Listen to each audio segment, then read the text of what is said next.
Hey guys, welcome back to my channel From Asia with Love, my visual diary.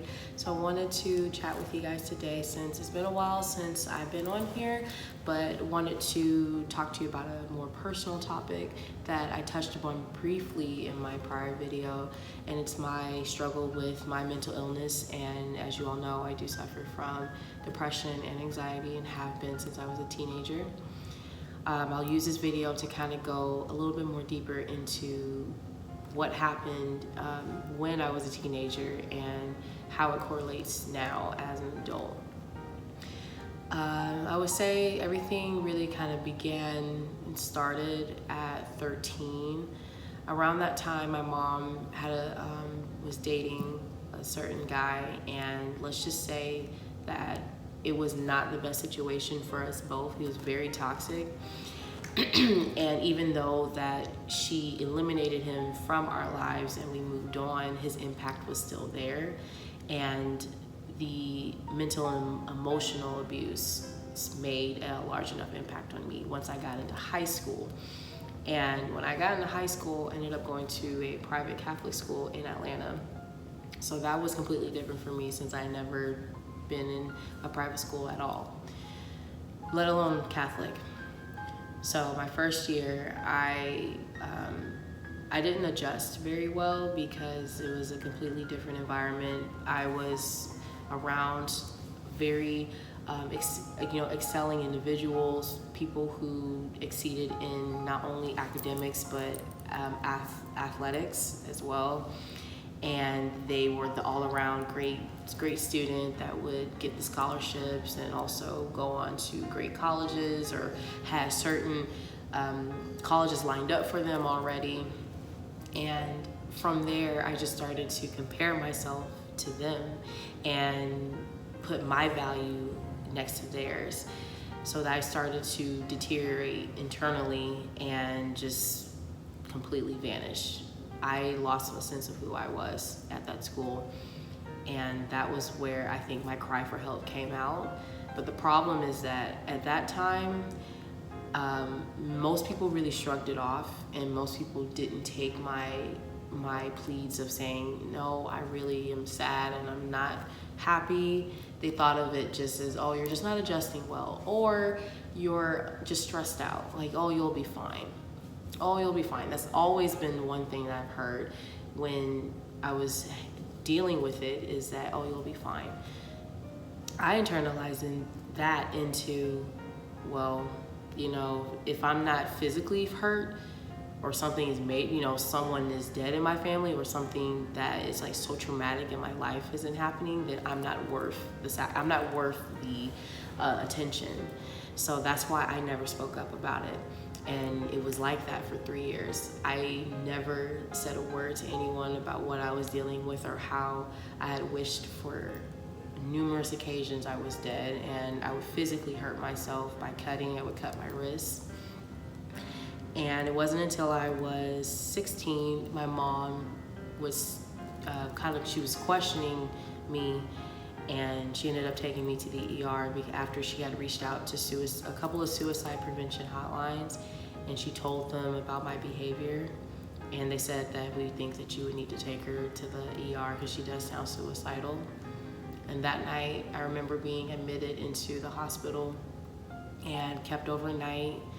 I was put in the psych ward, and then the next day I was sent to a teen prevention home, and I was there for about maybe I can't remember, it's like 3 or 5 days, I can't remember. And after that, I was starting my junior year of high school, so I was 16 going on 17, and I started to do therapy and meet with a life coach, and the whole process of healing began. And the one thing that was very scary about that time was how my depression truly crippled me and paralyzed me.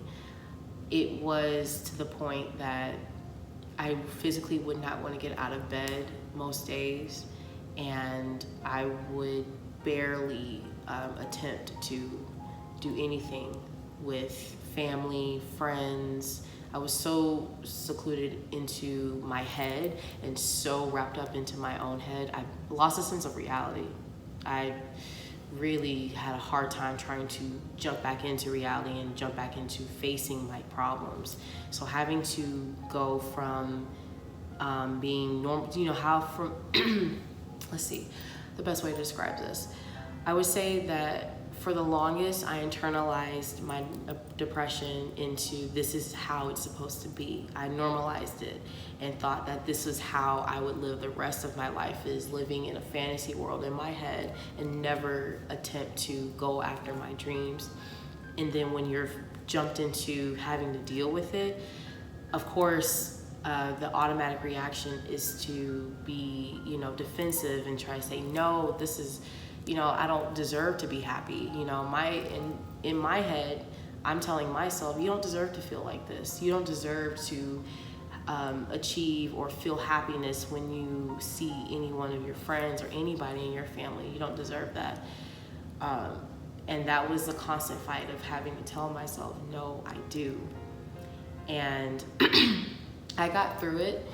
In that first, in that year, my senior year, that was when I learned that I got admitted into Whittier College out here in California. And that was my one ticket out, because no other school in California accepted me except for Whittier. So I saw that as my way of saying, you know what? There's a reason why I got accepted. I am capable of going to school in California. I'm gonna take it. And that's why I did. I wanted to leave Georgia solely because I knew that if I stayed, I wouldn't be as happy. And what I had dealt with from 13 on to 18, I wanted to leave that all behind. And most people don't really understand why, but I always had told them I want to leave Georgia and go to California and take a risk and take a chance. I have it, why not take it? Just because, it would be easier for me to save money? No. So in that time, it was I was in a very dark place, and I got through it, and I had to pull myself out of it. And then once I got to college, now that was where it was, okay, now you have to make sure you keep those demons at bay. Even though you have accepted that they are a part of your life and they've impacted you in that way, you have to keep them at bay. And I only had a couple of instances where they crept back in, and it happened once I had to leave Whittier and go back home for that semester that I couldn't afford to go. And I was depressed because I was back home. I felt like a failure, and I had to pull myself out of it. Once I did, that's when I came out here to California in 2016 to live out here permanently. And then I dealt with it in another instance where I was just working at a job that I didn't really like, and it was 12-hour shifts back to back every day. And I felt wasted there. I didn't really feel valued as a person. And then once I got this job, that's when things got better for me. And then that's when I started school full time as well last year. Well, I wouldn't say that. I did start school at Long Beach City College, where I currently go to for community college. I did part-time there at first. Then this past spring, I did full-time to see how I could handle it. And up until I would say maybe April, May, that's when things got very rough, because I checked out my last couple of weeks in school. I did not do a good job on one of my finals, and it was all because I gave up. And I thought that once I got through spring semester, it's okay. I just need to give myself a break, take time out for myself, and then jump right back into summer school, and I'll be good. Not so much. I've been mentally checked out for a while, and I knew something was wrong, and I couldn't really figure out what it is. And it wasn't until my mom asked me on the phone a couple of weeks ago, "Are you depressed?" And after she asked me that, it was like a light that went off. And it's the truth. I am. I currently am. And maybe it's because I've been working nonstop, and I haven't really given myself time to focus on me, because I was so concerned about so many other factors beginning of this year. The first couple of months of 2019, I thought that I was doing good by diving myself into my work, into school, but my mind was also somewhere else. It was wrapped up in other people, wrapped up in other things that really didn't do me any good. So that realization made me realize that I haven't been good to myself at all. I have put everything else first and me last. And in a consequence to that, I feel drained.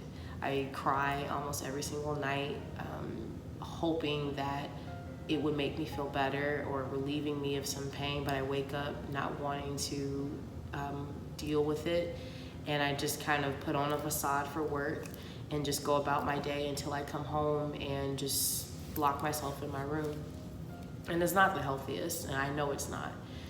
So the hardest part is identifying the fact that something is wrong and addressing it. Now I have to find a way to cope and learn how to cope better. And I'm trying. Some days are harder than most, and some days I feel like I can do it.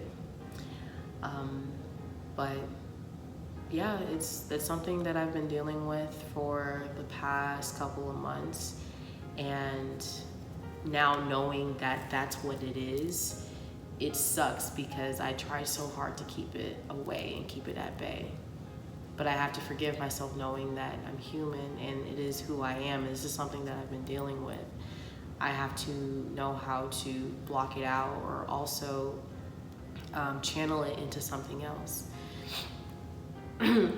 So most of the time I try to write. Other times I try to work out, because that's a great way for me to relieve stress. But I find myself not wanting to do any of those things at all. The things that make me happy are not bringing me any joy. So I'm going to be working on vlogging more, because I think that if I speak more about what it is that's going on, maybe that's a great way for me to vent it out and get it out of my body, or to physically be able to hold it in my hands and manipulate it. Yeah, it's not easy. For people who know what this feels like, everyone knows that it's definitely hard to have to deal with it on a day-to-day basis. And I keep trying to tell myself that I'm bigger and stronger than this. But sometimes I just feel as though it definitely cripples me to the point where I don't want to feel anything anymore. But I promise myself that I will keep trying my hardest to do better each day, or if I can only give myself a certain amount every day, then that's it. I can't blame myself for only being able to give this much of today, because that's how much I can be able to take. But yeah, it's kind of hard to say this on camera. I've never really talked about it to a lot of people. Only close friends know what I deal with. But I hope that in light of me sharing this aspect of my story and telling you that it is something I'm currently facing right now and battling, and that I will overcome in due time, that I hope that you understand that there is light at the end of the tunnel.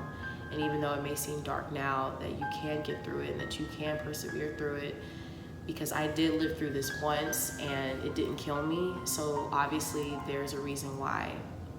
But I have to be strong enough to know that I'm bigger than this. That was always one thing my mom got me through when it came to school, was that she always made me say, you are smarter than this class.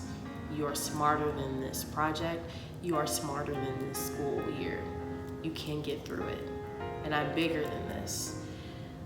But you have to keep telling yourself that. So as I continue this journey with you all, just know that I am on the path of healing, and I'm trying to make myself a better version of who I used to be when I first got out here. I've lost it, but now I'm having to rediscover who Asia is.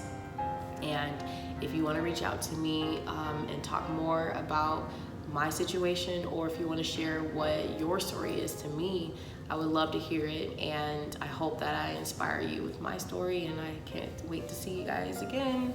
Hopefully I will vlog again before my rave that's coming up in August, and I want to share that experience with you guys. So everyone have a good rest of your week.